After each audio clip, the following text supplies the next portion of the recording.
Welcome back, everyone. This will be the fourth and final installment of the skull and its parts. Let's go ahead and jump in. We're going to go ahead and start this video off with the sphenoid bone. And the sphenoid bone, you can see it's just this whole area right in the middle. It's right in the middle. It correlates to middle cranial fossa. So the sphenoid bone right there. So the first one we're going to go over is we have four foramen right in a row.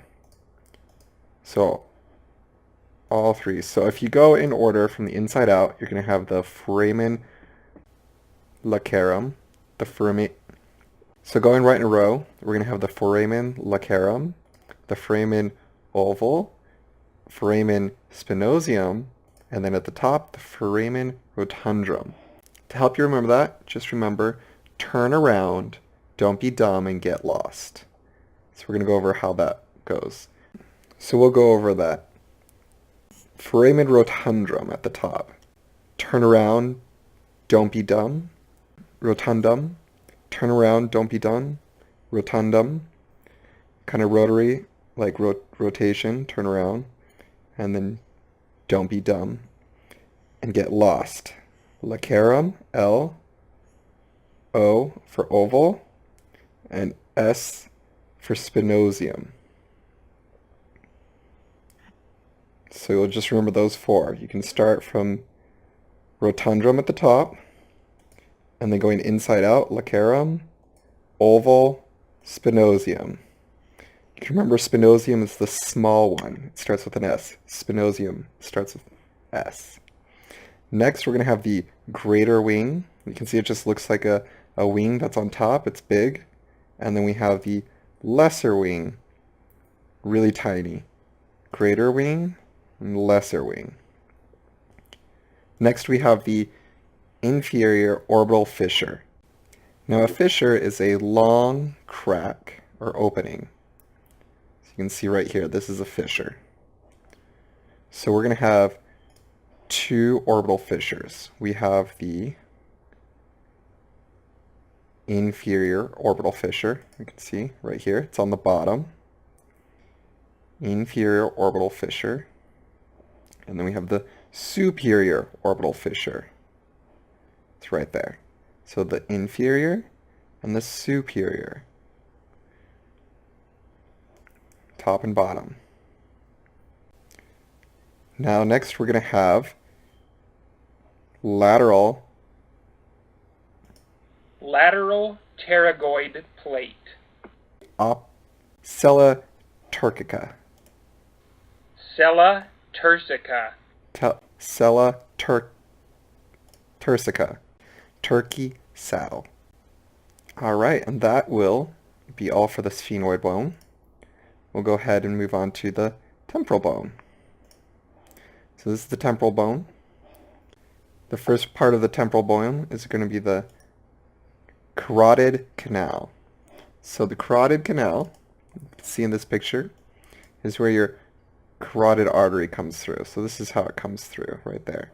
So it's going to come right through the, if you remember which one that is, the foramen lacerum.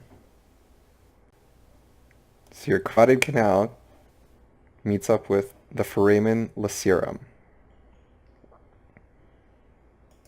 Next we have the external acoustic meatus and the internal acoustic meatus. A good way to remember is just to think outside voice meet inside voice, right?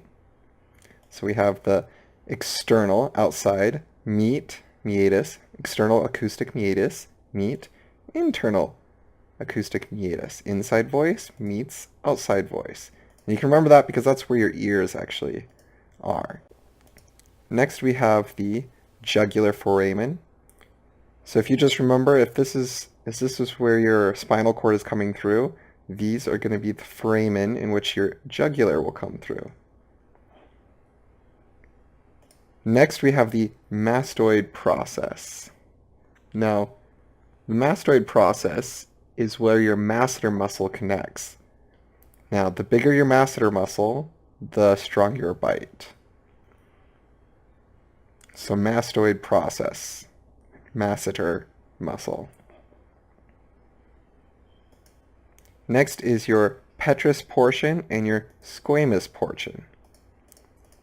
So if you think of it being portioned off, don't get squeamish about the petrous portion. So don't get squeamish about the petrous portion right there. Next is the styloid process. So if you look right here, it's these long little lines. And if you think about styloid, kind of reminds you of a stiletto shoe.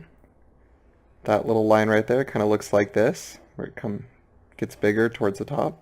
So styloid process. Styloid process. So the stylomastoid foramen is going to be right here in between the styloid process and then the mastoid process. The stylomastoid foramen is in between the mastoid process right here and the styloid process. So these two indents right in between. The stylomastoid foramen.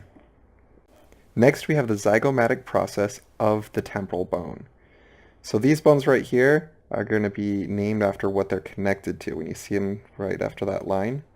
So this is the zygomatic process, so it connects to the zygomatic bone, but it's of the temporal bone, so it's on the temporal bone. Next we have the vomer. Now the vomer is in between the perpendicular plate right here, right, and the anterior nasal spine. Now this bone, vomer, means shared between, so it's a bummer to share.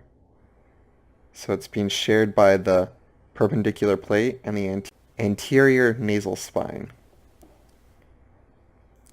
Next we have the zygomatic bone. And you can see we've talked a lot about what connects to it. There's three parts that we need to know about it. It's the infraorbital margin, because we had the supraorbital margin, and now we have the infraorbital margin.